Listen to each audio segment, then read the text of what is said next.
As-salaam wa-alaikum, brothers and sisters. Welcome to Year 6 of the 17 Verses podcast. I'm your host, Maher Haq. In this podcast, we take a small selection from the Quran every day and recite it to you in plain English, so you can get a small slice of God's word while you go about your day. By averaging 17 verses per day, we're able to break the Quran down into manageable pieces and finish it in 1 year. If you enjoy the podcast, please help spread the word. Tell your friends and family, subscribe in iTunes or Stitcher or wherever you get your podcasts, and write us a review. Show notes and a text episode can be found at 17verses.com. That's the numbers 17verses.com. Today's selection is from Surah 2, Al-Baqarah, or the cow, verses 236 through 248. These verses give commandments relating to dowry in the case of divorce, guarding one's prayers, executing a last will and testament, fighting in the path of Allah without the fear of death, and lastly, the beginning of a story about the Israelites and their king Talüt, or Saul. Bismillahir-Rahmanir-Rahim. In the name of Allah, most gracious, most merciful. There is no blame on you if you divorce women before the marriage is consummated or the dowry is settled. Pay them something anyhow, the rich man according to his means and the poor according to his, a reasonable amount in all fairness. This is an obligation on the righteous people. And if you divorce them before the marriage is consummated, but after the fixation of a dowry, give them half their dowry unless the woman wants to waive it, or the man in whose hand is the marriage tie agrees to forego and pay the dowry in full. To forego and pay the dowry in full is closer to piety. Do not forget to show kindness to each other. Surely Allah observes your actions. Guard your prayers, especially the middle prayer, and stand up to true devotion in Allah. If you are in danger, pray on foot or while riding, and when you are safe, remember Allah in the manner that He has taught you, which you did not know before. Those of you who die and leave widows should bequeath for them a year's maintenance without causing them to leave their homes. But if they leave the residence on their own, there is no blame on you for what they chose for themselves in a fair way.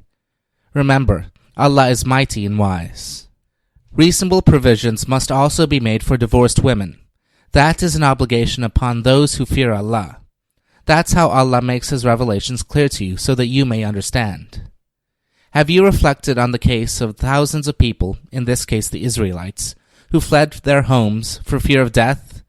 Allah said to them, "Die," and gave them death. Then He gave them life again. Surely Allah is bountiful to mankind, but most of the people are ungrateful.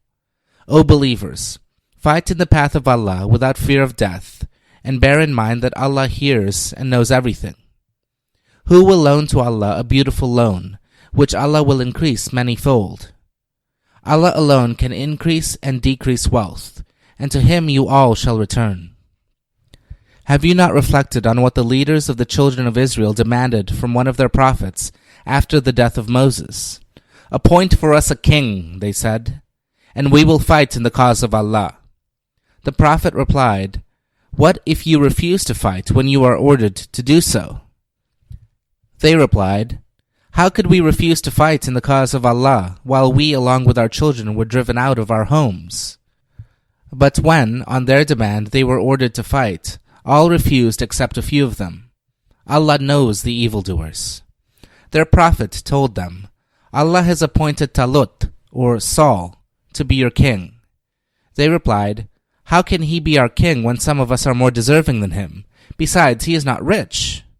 The prophet said, "Allah has chosen him to rule over you, and blessed him with knowledge and stature. Allah grants kingship to whom He pleases, and Allah has boundless knowledge."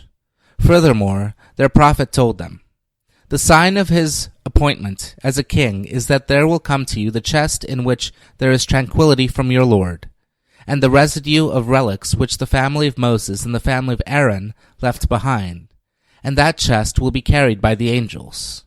Surely therein is a sign for you, if you are true believers." Ameen. This concludes today's episode of the 17 Verses podcast. I hope that this selection helps increase your understanding of the Holy Quran just a little bit. If you like the podcast, you can subscribe in iTunes or Stitcher and write us a review.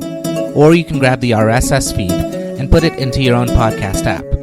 The show notes, including a text version of this episode, can be found by going to 17verses.com. That's the numbers 17, VERSES.com.